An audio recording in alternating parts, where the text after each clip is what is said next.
ابا جو تھے وہ ریٹائرمنٹ کے بعد DHA میں کام کرتے تھے. ہم وہیں پھر کراچی میں پاکستان نیوی اسکول میں پڑھتا رہا. پھر پاکستان نیوی اسکول کے بعد میں SM سائنس کالج میں نے اپنا گریجویشن کیا. پھر وہاں سے پھر میں نے کراچی یونیورسٹی سے اپنا ماسٹرز کیا ماس کمیونیکیشن میں. پھر اس کے بعد پھر خاک چھاننے دنیا بھر میں نکلنا شروع ہو گئے.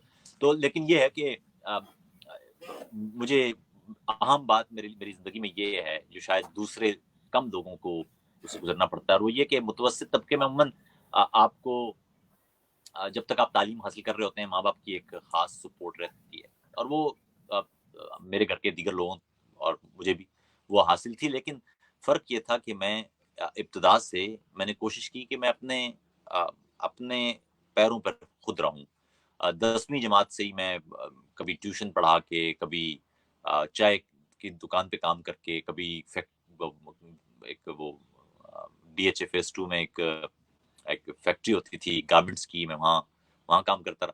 تو اس طرح میں نے اپنی تعلیم حاصل کی. پھر بعد میں میں نے ایک مفت تعلیمی مرکز بنا لیا، کیونکہ مجھے لگتا تھا کہ شاید یہی فرق تھا کہ ہمارا جو باقی گھرانہ ہے، ایکسٹینڈڈ فیملی ہماری، وہ نہیں پڑھ پائی زیادہ، اور ہم پڑھ پائے تو ہم بہت آگے نکل گئے. تو ہم نے یہی سمجھا کہ تعلیم شاید کی ہے، تو اس لیے پھر میں نے پوری توجہ تعلیم پر ہی دی. اور یہی وجہ تھی کہ میں نے ایک مفت تعلیمی مرکز پھر قائم کیا، اور اس مفت تعلیمی مرکز کے ذریعے پھر بہت سارے جو سینکڑوں بچے تھے وہاں، وہ تعلیم حاصل کرتے رہے وہاں پر مفت. تو یہ میرے خیال میں یہ اہم بات تھی جو میرا کنٹریبیوشن تھا. یعنی 1998 سے لے کے 2012 تک 14 برس تک ایک اسکول چلتا رہا جہاں پر بہت سارے بچے مفت تعلیم حاصل کرتے تھے. منظور کالونی میں ایک مسلم ایریا ہے، غریبوں کا ایریا. تو وہاں تو بھارت میں نے آپ بھی واقعہ اگر آپ کو یاد ہو، آپ ایک دفعہ جب ایک اخبار میں کام کرتے تھے تو آپ وہاں اسکول میں بھی آئے تھے، بلکہ وہاں پر کئی پروگرامز بھی ہوتے تھے، اور آپ کئی پروگرامز میں آ کے آپ نے شاعری بھی پڑھی. تو وہ مفت تعلیمی مرکز تھا، وہ کام کیا تھا، وہ 12-14 سال چلتا رہا. بلکہ میں جب جرمنی آ گیا تب بھی وہ چلتا رہا. پھر ظاہر ہے ابا ہمارے وہ بہت زیادہ بزرگ ہو گئے تھے، ان کے لیے ممکن نہیں تھا. پھر باقی جو گھر کے دیگر لوگ تھے وہ بھی اپنے اپنے کام میں، تو پھر اس طرح کرتے کرتے وہ ڈسمینٹل ہو گیا اسکول. لیکن میری خواہش ہے کہ وہ اسکول دوبارہ سے قائم ہو، اور وہ بہت اچھا پروجیکٹ تھا. اس میں بہت سارے بچوں کی زندگیاں تبدیل ہو گئیں جو شاید اگر وہ تعلیم حاصل نہ کرتے تو شاید وہ اپنے ماں باپ کی طرح کی ان کو ایک مشکل زندگی گزارنا پڑتی. جی واقعی.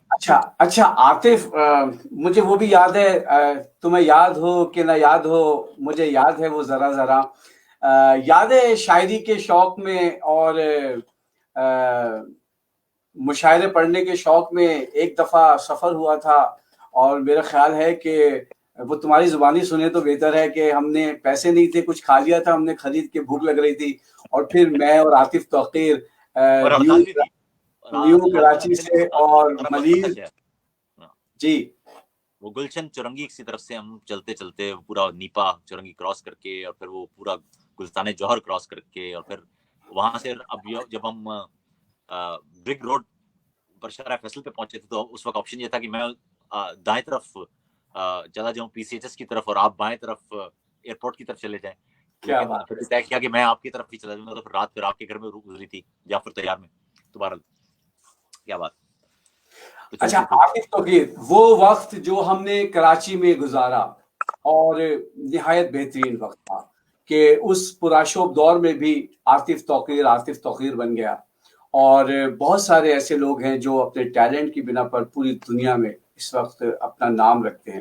یہ نہیں کہ تم میرے دوست ہو یا تم ایک براڈ کاسٹر ہو، تم ایک شاعر بھی ایسے ہی ہو کہ انقلابی شاعری سے تم نے دنیا کو ہلا کے رکھ دیا. عاطف توقیر، کیا اپنی محنت سے انسان جہاں پہنچتا ہے، تم کیا سمجھتے ہو کہ کتنی جدوجہد کرنی پڑتی ہے؟ دیکھیں بات یہ ہے باقر بھائی، سچی بات یہ ہے کہ یہ ساری چیزیں بےمانی ہیں. کوئی کہاں کیا پہنچتا ہے. بات یہ ہے کہ جب ہم دیکھتے ہیں دنیا میں بہت بڑے بڑے لوگ گزر چکے ہیں، علمی طور پر بھی، خوبصورتی کے طور پر بھی، شخصیت کے طور پر بھی، روحانیت کے طور پر بھی. ہم تو بے مایا لوگ ہیں. ہم تو یوں سمجھیے کہ اپنی بقا کی جنگ لڑنے والے لوگ ہیں. ہماری کیا اوقات ہے. اور جب ہم یہ جملہ کہتے ہیں کہ ہم کہاں سے کہاں پہنچے، ہم تو کھانا کھا رہے ہیں تو یہ بھی پتہ نہیں کتنا بڑا احسان ہے ہم پر خدا کا کہ ہم کھا رہے ہیں یا پانی پی لیتے ہیں. تو بہت سارے لوگ ہیں دنیا میں جن کے پاس پانی پینے کا میرے خیال میں ہم بہت ہی ہم اپنے آپ کو ایگزیجوریٹ کر رہے ہیں یا اوور ایسٹیمیٹ کر رہے ہیں. ہماری کہانی ہے کوئی نہیں. اب دیکھیں نا دنیا میں ایک کرونا وائرس نے بڑی بڑی تہذیبوں کو الٹا پلٹا کے رکھ دیا ہے. آپ خود دیکھیے کہ ہماری کہانی ہے کیا. تو ٹھیک ہے یہ کہاں سے کہاں ٹھیک ہے اگر نہیں ہوتے تو کہاں سے کہاں نہیں پہنچتے تو کہاں سے کہاں تو پھر بھی پہنچے ہوئے ہوتے. کسی چائے کے ہوٹل پہ کام کر رہے ہوتے تو تب بھی ہم عاطف توقیر ہی ہوتا اور باقر زدی ہوتا. کیا فرق پڑتا ہے. ہم نے دنیا میں بڑے بڑے لوگوں کو دیکھا ہے جو بہت قسم پرسی کی زندگی گزار کے چلے گئے لیکن اپنے پیچھے غیر معمولی نقوش چھوڑ گئے. اب آپ جانتے ہیں دیکھیں نا وہ کئی پیغمبر ہیں ایسے سارے وہ بادشاہ ہیں اصل میں تو لیکن وہ حقیقی طور پر تو بادشاہ لیکن انہوں نے جو زندگی گزاری ہے وہ بہت عام سی غربت کی زندگی بھوک اور افلاس کی زندگی بھی گزاری ہے انہوں نے. پھر کئی شاعر ہیں کئی بڑے بڑے فلسفی ہیں. یعنی تم کہنا چاہ رہے ہو آتے تم کہنا چاہ رہے ہو کہ افلاس نے بچوں کو تہذیب سکھا دی ہے سہمے ہوئے بیٹھے ہیں شرارت نہیں کرتے. اچھا ایک میں تمہیں بہت انفارمیشن دینا چاہ رہا ہوں کہ تمہارے واٹس ایپ پہ ہمارا یہ فیس بک کا جو آئی ڈی ہے وہ ہم نے سینڈ کر دیا ہے. تم اس واٹس ایپ پہ اگر تم اپنے آئی ڈی اس میں فیس بک پہ ڈال دو گے تو ہم تک لوگ جو تمہارے چاہنے والے وہ بھی پہنچ جائیں گے. میں بھی کر دیتا ہوں. ایک مجھے پھر یہ موبائل تھوڑا سا مجھے کرنا پڑے گا کیونکہ میں اسی موبائل پر ہی آپ نے مجھے سینڈ کیا ہے. چلو میں تمہاری بارے میں کچھ باتیں لوگوں کو اور بتاتا ہوں. میں ون شاٹ لے کے اور تم جب تک موبائل سے ہی کر کے پھر دوبارہ سے ان ہو جاؤ. تو میں یہ کہنا چاہ رہا تھا کہ عاطف توقیر اس وقت میرے ساتھ ہیں اور بہت مصروف صحافی اور شاعر. اور سب سے بڑی بات یہ کہ اس وقت عاطف توقیر کی جو باتیں ہیں وہ پوری دنیا میں اس وقت سنی جا رہی ہیں. اور عاطف جس موضوع پہ بھی بولتا ہے عاطف توقیر جس موضوع پر بھی بات کرتا ہے وہ اپنی مثال آپ ہوتے ہیں. تو میں عاطف توقیر کے بارے میں یہ بتاتا چلوں کہ کراچی میں جہاں اس نے آنکھ کھولی وہاں بہت محنت کی. عاطف توقیر ایک بہترین آواز کا مالک تھا تو اس نے ریڈیو پاکستان سے آغاز کیا. پھر اس کے بعد وہاں کی ایف ایم تھے وہاں سے پھر جرنلزم کا جو ساتھ تھا عاطف توقیر کا وہ چلتے چلتے عاطف توقیر کو ڈوئچے ویلے تک لے آیا. اور ڈوئچے ویلے میں آ کے عاطف توقیر کی آواز خوبصورت ہے ہی تو عاطف توقیر نے اپنا آہستہ آہستہ لوہا منوانا شروع کیا. لیکن اس کے بعد جب میڈیا ایڈوانس ہوا میڈیا جب فاسٹ ہو گیا تو پھر عاطف توقیر نے اپنے گھر کی ونڈو کو اپنے گھر کی موبائل کو اپنے گھر کے لیپ ٹاپ کو اپنی آواز اور اپنی فکر کا سہارا بنایا. اور آج میں بلا مبالغہ یہ بات کہہ سکتا ہوں کہ میں نے جہاں بھی چاہے ہندوستان امریکہ خلیج فارس آسٹریلیا میں نے کہیں بھی جرمنی کی ادب کی بات کی جرمنی کی شاعری کی بات کی جرمنی کے جرنلسٹ اور صحافیوں کی بات کی تو آپ بلیو کریں کہ عاطف توقیر کا نام سب نے مجھ سے پوچھا. اور کل کی بات ہے کہ میں اپنے اس پروگرام کے لیے خلیل قمر کو لائن اپ کر رہا تھا تو جب ان کے جو ساتھ ہوتے ہیں ان سے میری بات ہو رہی تھی اور خلیل بھائی سے بات ہو رہی تھی تو انہوں نے کہا کہ ہم عاطف توقیر کو سنتے ہیں اور عاطف توقیر کی باتیں بہت غور سے ہم اس کو محسوس بھی کرتے ہیں. تو عاطف توقیر سختیاں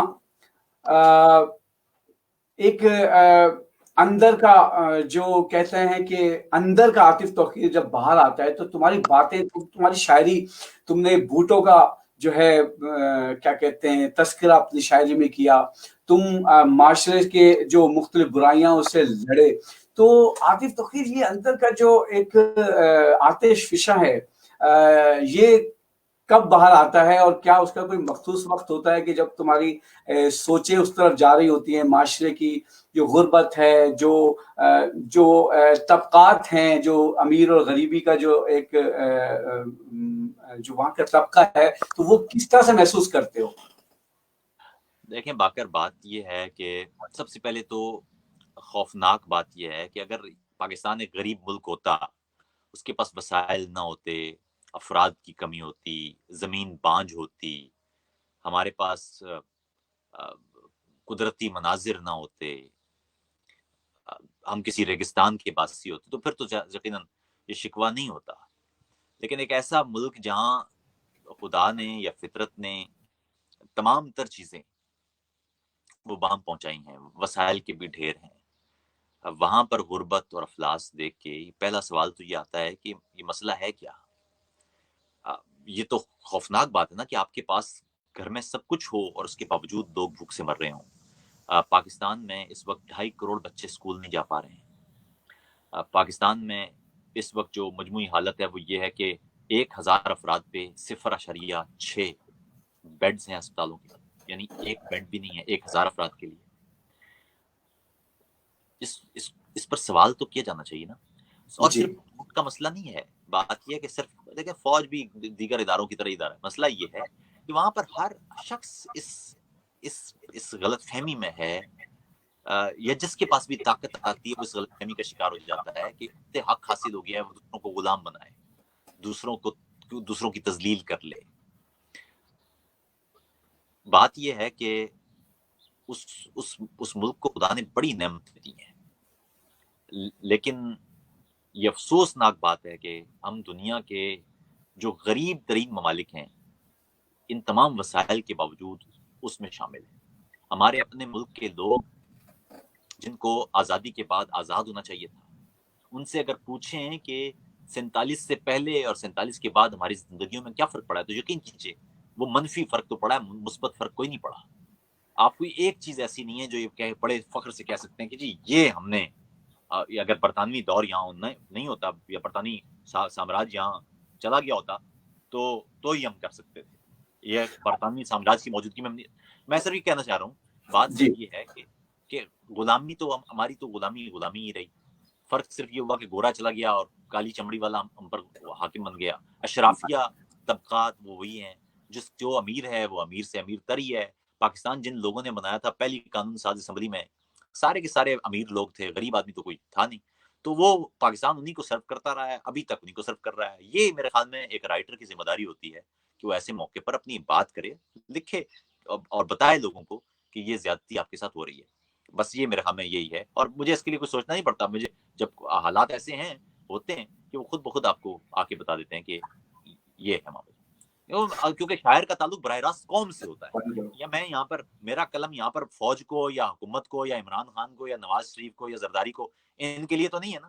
میرے قلم کا بنیادی معاملہ یہ کہ جو قوم ہے، جو لوگ ہیں، جو انسان ہے، جو فرد ہے، اس کی حقوق کی حفاظت کر رہا ہے یا نہیں کر رہا. یہ ہے بنیادی معاملہ. اور وہ میرے خیال میں نے اپنی کوشش کی ہے کہ وہ اس دور کی FIR وہ کاٹی جائے، درست انداز سے بتایا جائے کہ کون مجرم ہے کون معصوم ہے. اچھا عاطف توقیر، اس وقت جو میرا جو چینل ہے BZ.TV جرمنی سے، اس وقت لاکھوں لوگ جو ہیں وہ اس وقت آن ایئر ہیں، دیکھ رہے ہیں، اور بہت سارے ان میں سے ایسے لوگ بھی ہیں جو تم سے بات بھی کرنا چاہ رہے ہیں، وہ اپنے سوالات بھی لکھ رہے ہیں. زین کاظمی ہیں، اس کے علاوہ فضل کریم طاہر ہیں، اور ذیشان پٹیل ہیں، اور تحول بن کوئی عربی بھی نام میرے اسکرین پہ آ رہا ہے. تو عاطف، یہ جو پیار اور محبت بانٹی ہے جس پہ یہ لوگ تمہیں چاہنے لگے ہیں اور پوری دنیا سے تمہیں سننا چاہتے ہیں. عاطف، جب یورپ ہم لوگ آئے تو جو پاکستان میں لوگ تھے وہ سمجھتے تھے کہ اب یہ یورپ چلے گئے ہیں، بس ایک اچھی لائف ہوگی یہ، اور ظاہر بات ہے یہاں جو آتا ہے وہ اپنی لائف جیتا ہے، بچوں کے ساتھ گھومنا پھرنا، سوئٹزرلینڈ جا رہا ہے، بیلجیم گھوم رہا ہے، اور جرمنی کے مختلف شہروں کا جو ہے وزٹ کر رہا ہے. تو کچھ لوگ ایسے ہیں آپ سمیت کہ جنہوں نے اپنی اس لائف کو بھی یہاں آ کر بھی مخصوص کر دیا اور اپنے آپ کو جو ہے وقف کر دیا ان لوگوں کے لیے کہ جن کی آواز کوئی سننے والا نہیں ہے. عاطف، یہ جو اپنے اوپر ایک جو قدغن لگایا ہے، اس کی کیا وجہ ہے، اور کیا مطمئن ہیں ہم لوگ اس چیز سے جو کام یہاں کر رہے ہیں یورپ میں؟ مجھے یاد پڑتا ہے باقر بھائی کہ میں ظاہر یہ والا جملہ جو نا کہ آپ کیا ضرورت پڑی ہے، آپ یورپ میں رہ رہے ہیں، ساری چیزیں آپ کو دستیاب ہیں، ایک اچھی زندگی آپ جی سکتے ہیں، زندگی انجوائے کریں، کن چکروں میں پڑے ہوئے ہیں، کیوں اپنی زندگی مشکل میں ڈال رہے ہیں. 2 ٹکے کے غریب امیر کوئی بھی ہو آپ ان کے لیے آوازیں اٹھاتی. یہ جملے لعنت کیوں نہیں بھیج دیتے؟ یہ جملے یہ ہمیں سننے کو ملتے ہیں. بلکہ مزے کی بات ہے، مجھے یاد ہے میں ایک دفعہ میری والدہ نے مجھے کال کیا، کہا یار چھوڑ دو، تم خام اپنے لیے بھی مصیبت پیدا کر رہے ہو، ہمارے لیے بھی مصیبت پیدا کر رہے ہو. تو میں نے ان کو کہا، بات یہ ہے کہ اگر آپ مجھ سے وعدہ کریں کہ جب حسین مدینے سے نکلے تھے آپ ان کے کان میں یہ بات کہہ سکتی ہیں؟ اگر یہ آپ مجھ سے وعدہ کریں تو میں ابھی آپ یہ مجھ سے وعدہ کر لیں کہ آپ یہ کہہ سکتی ہیں تو میں تو ابھی واہ گھر پہ آرام سے بیٹھنے کو تیار ہوں. آپ اگر یہ کہہ دیں آپ نے پوری زندگی ہمیں سبق پڑھایا کہ جی حسین کی زندگی جینی ہے, حسینیت کا راستہ اختیار کرنا ہے, حسین کی سنت پہ چلنا ہے, تو پھر یہ نہیں ہو سکتا کام کہ آپ آپ سبق پڑھائیں حسین کی سنت کا اور مشورہ دیں آپ آپ یزید کا راستہ اختیار کرنے کا یا یزید کے ساتھ کھڑے ہونے کا یا اس کے ظلم کو ظلم نہ کہنے کا. پھر یہ میرے خیال میں یہ زیادتی ہے, یہ تو بیعت کرنے والی بات ہے. بات یہ ہے کہ یہاں پر زندگی ظاہر ہے ہماری سہل ہے, ہماری ہو گئی سہل, لیکن میں نے پاکستان میں چائے کی دکان پر چائے بھی بیچی ہے, میں نے اس طرح سے تعلیم حاصل کی ہے. میں نے جی وہاں مجھے پتا ہے عاطف تمہارا تمہارے فیکٹری کے اندر جی اگر ہاں کوئی گارمنٹ فیکٹری کے اندر میں دھاگے کاٹنے کی نوکری بھی کرتا رہا ہوں, میں نے اس طرح تعلیم حاصل کی ہے. میں وہاں ٹیوشن پڑھائے ہیں اور ٹیوشن پڑھانے سے جو پیسے ملے ہیں ان پیسوں کو استعمال کر کے میں نے مفت بچوں کو پڑھایا ہے سالوں تک. پھر میں جرمنی آ گیا تو یہاں سے اپنی تنخواہ کا ایک اچھا خاصا حصہ میں اس اسکول کو چلانے کے لیے اس کا جو ٹیچرز جن کی سیلریز کے لیے اور اسکول کی مرمت وغیرہ کے لیے وہ بھیجتا رہا سالوں تک. 2012 تک میں نے وہ ختم کیا اسکول. 2008 میں یہاں آیا ہوں, 4 سال تو اس ملک سے باہر نکلنے کے باوجود میں شامل کرتا رہا ہوں.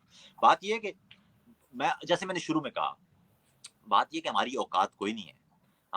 میں اپنے آپ کو آج بھی کسی سلم کے اندر ایک عام سی زندگی گزارتے دیکھتا ہوں.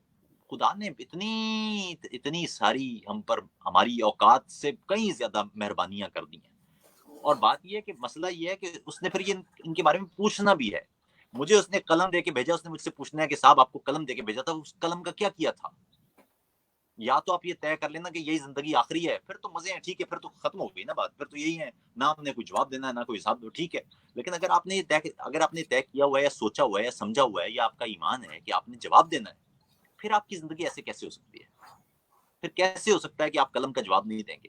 مجھ سے ظاہر اس نے یہ تو نہیں پوچھنا کہ راکٹ کیوں نہیں چلایا تھا, مجھ سے اس نے یہ تو نہیں پوچھنا کہ آپ نے پاکستان میں آٹے کی شارٹیج کیوں ہوئی تھی, یا مجھ سے تو اس نے نہیں پوچھنا. مجھ سے تو اس نے پوچھنا ہے صاحب میں نے آپ کو قلم دیا تھا, اس قلم کا کیا مجھے اس کا حساب دے دو.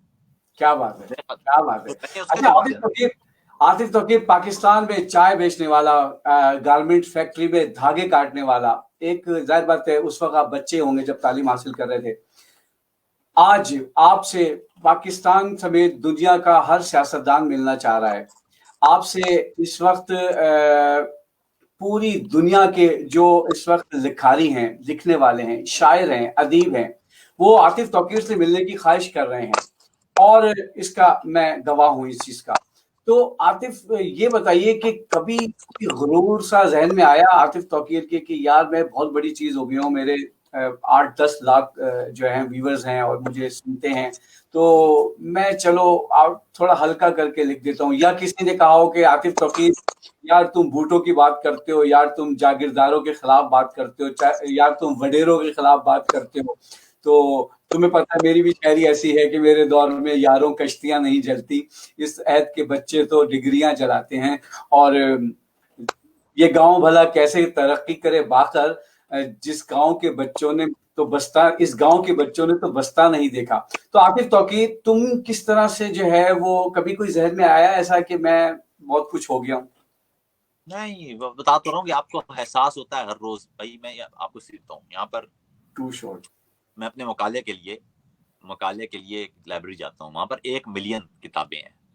میں جب شام میں باہر آتا تھا, جب میں لکھ رہا تھا اپنا مقالہ, میں جب شام میں باہر آتا تھا یونیورسٹی سے, تو مجھے میرا سینہ پھولا ہوتا تھا, مجھے لگتا تھا میں اس دنیا کا سب سے بڑا عالم ہوں. سارا دن کتاب میں غرق رہنے کے بعد اگلے دن جب میں صبح پہنچتا تھا وہاں پر, تو وہاں پر پھر 1 ملین کتابیں سامنے ہوتی تھی. اور 1 ملین کتابیں میں نے ایک دفعہ بیٹھ کے کیلکولیٹ کیا, اگر میں 1 ملین کتابیں ایک ہفتے میں ایک کتاب ختم کروں ایوریج, تو مجھے 2200 سال کی زندگی چاہیے. تو بات یہ ہے کہ آپ کو ہر روز علم آپ کے اندر آتا ہی تب ہے جب آپ کو وہ احساس دلائے کہ آپ کچھ نہیں ہیں, آپ کی کہانی کوئی نہیں ہے. بلکہ میں جب مزے کی بات ہے, میں نے کہا ایک دفعہ میں نے اپنی دادی سے یہ کہا کہ اسکول میں کسی نے کہا تھا کہ اس بات سے اللہ ناراض ہوتا ہے, تو دادی کہنے لگی کہ یہ نہ کہا کرو. میں نے کہا جی کیوں؟ کہنے لگی تم اس قابل نہیں ہو, یا انسان اس قابل نہیں ہے کہ وہ اللہ کو ناراض کر سکے. تم اپنی کہانی دیکھو, اپنی اوقات دیکھو, خدا کو ناراض کرنے والی اوقات بھی نہیں والی. تو بات یہ ہے کہ ہم تو چھوٹے کیڑے مکوڑے ہیں صاحب, ہماری کیا کہانی ہے. آپ میرے اس سے فرق ہی نہیں پڑتا کہ کوئی آپ کو جانے یا نہ جانے. آپ جانتے ہیں مجھے کہ وہ شکریہ غاصب و شکریہ وہ تو 99 کی نظم تھی. اس وقت تو مجھے کوئی نہیں جانتا تھا. 2007 میں بھی مجھے کوئی نہیں جانتا تھا جب میں نے وہ کم لوگ ظاہر جانتے تھے جب وہ دستور نظم لکھی تھی جو میری بستی کا خدا تھا وہ سو گیا. تو بہت ساری چیزیں تھیں جو میں کرتا رہا. مقدس باپ میں نے 2004 میں لکھی تھی. اسی طرح بہت ساری نظمیں جو بہت پرانی تھیں. گستاخ نظم بہت پرانی تھی. تو میرے خیال میں یار عاطف توقیر بات تم نے شاعری کی کر دی ہے. میں سوچ رہا تھا کہ کسی اچھے موقع پہ ہم شاعری کی بات کریں گے آج کے انٹرویو میں, لیکن بات شاعری کی آ گئی.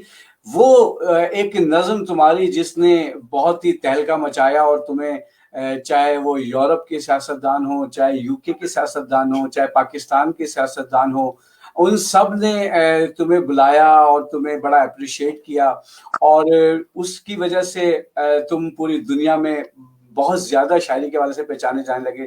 وہ ایک میں چاہوں گا اس وقت بڑا وقت اور مناسب وقت بھی ہے کہ وہ نظم تم سے سننا چاہوں گا. اور بہت سارے لوگ اس وقت میری اسکرین پہ بہت سارے لوگوں کے سوالات اور باتیں آ رہی ہیں, لیکن میں چاہ رہا ہوں کہ آج ہم زیادہ سے زیادہ عاطف توقیر کو سنیں, اور آپ مجھے سوالات بھیج سکتے ہیں. انشاءاللہ میں اسی رمضان میں ایک بار پھر عاطف توقیر کو لے کے آؤں گا, لیکن عاطف توقیر وہ نظم سنائیں.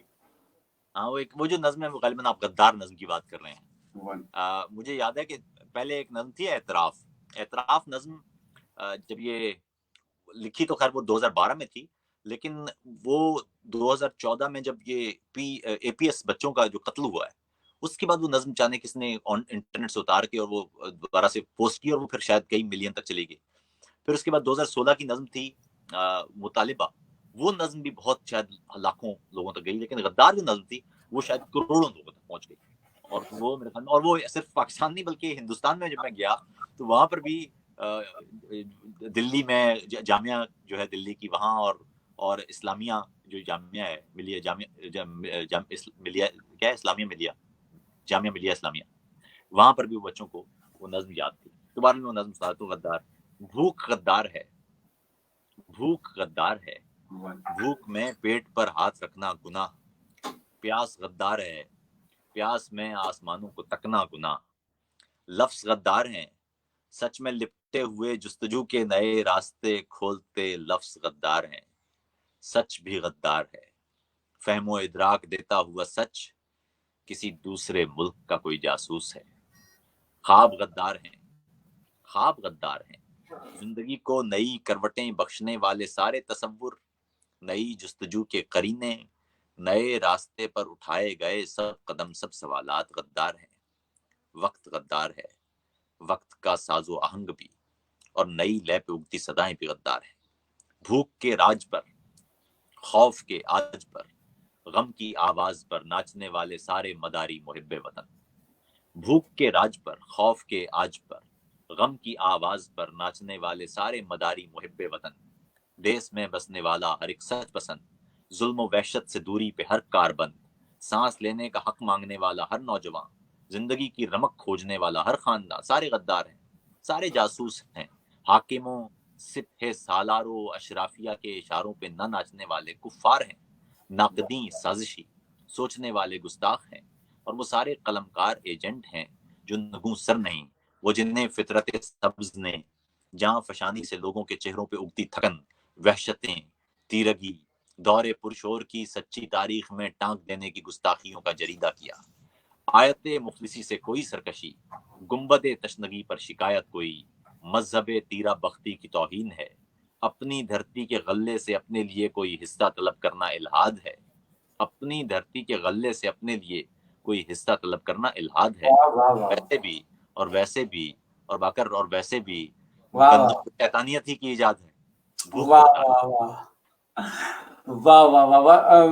میرے جتنے بھی لسنر اس وقت مجھے دیکھ رہے ہیں بیزی ٹی وی جرمنی سے, میں ان کو خوش آمدید کہتا ہوں جنہوں نے ابھی ابھی جوائن کیا ہے, اور جو میرے پیج پہ دیکھ رہے ہیں سوشل میڈیا پہ آگے ہیں تو اس حوالے میرے پیج پر ہیں باقر, جو میرے پیج پر ہیں ان سے گزارش ہے دوستوں کو کہ وہ اپنی وال پر شیئر کر دیں تاکہ دیگر دوستوں تک پہنچ جائے. بہت سارے لوگوں کو معلوم نہیں تھا کہ یہ پروگرام کہاں ہو رہا ہے, تو اس لیے میں نے بھی جو لنک شیئر کر دیا. یہ آپ اگر دیگر دوست بھی اپنی اپنی والز پر اور یہ پیجز پہ شیئر کر دیں گے تو تمام دوستوں تک بات پہنچ جائے گی. جی شکریہ. جی ہاں، اس بات کو میں بھی آپ تک پہنچاؤں گا. عاطف توقیر یہ کہنا چاہ رہے ہیں کہ جو دوست عاطف توقیر کے پیج پہ اس وقت میرا یہ لائیو پروگرام دیکھ رہے ہیں وہ ہم سے سوال بھی کر سکتے ہیں، عاطف توقیر کے بارے میں اپنی رائے بھی دے سکتے ہیں، اس سے باتیں بھی کر سکتے ہیں. اور نیکسٹ انشاءاللہ پروگرام میں ہماری کوشش ہوگی کہ ہم لائیو کالیں بھی لیں، لیکن کیونکہ وقت کم ہوتا ہے اور ہم چاہتے ہیں کہ زیادہ سے زیادہ اپنے گیسٹ سے بات کریں، تو ٹیلنٹ کلب آپ دیکھ رہے ہیں BZ.TV جرمنی سے، اور میں ہوں باقر زیدی. اور عاطف توقیر سے بہت سارے رشتے ہیں میرے، لیکن سب سے گہرا اور خوبصورت اور مہکتا ہوا رشتہ ہے دوستی کا.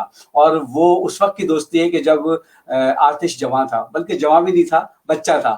تو عاطف توقیر یار اب تھوڑی سی بات کو اور چینج کرتے ہیں. عاطف توقیر کوئی شرارت بتاؤ ایسی کہ جو کراچی میں کی ہو یا کہیں بھی جرمنی میں کی ہو یا دنیا کے کسی بھی ملک میں کی ہو اور آپ یاد آتی ہے تو وہ سارا کچھ، وہ جو فلسفی عاطف توقیر ہے، وہ جو شاعر عاطف توقیر ہے، وہ جو براڈ کاسٹر اور صحافی عاطف توقیر ہے، اس کو ہٹا کے وہ بچپنا یاد آتا ہے کہ جو کبھی جوانی میں بچپنے کی حرکت کر جاتا ہے انسان. تو یار اس وقت بہت سارے تمہارے فین تمہیں سننا چاہ رہے ہیں، تمہاری شاعری بھی سنتے ہیں، تمہاری جو باتیں ہوتی ہیں وہ بھی، اور کرونا کے حوالے سے تم نے بڑی خوبصورت اور بڑی تحقیقی باتیں کی، اور تمہارا ہر لیکچر جو ہوتا ہے وہ کمال کا ہوتا ہے.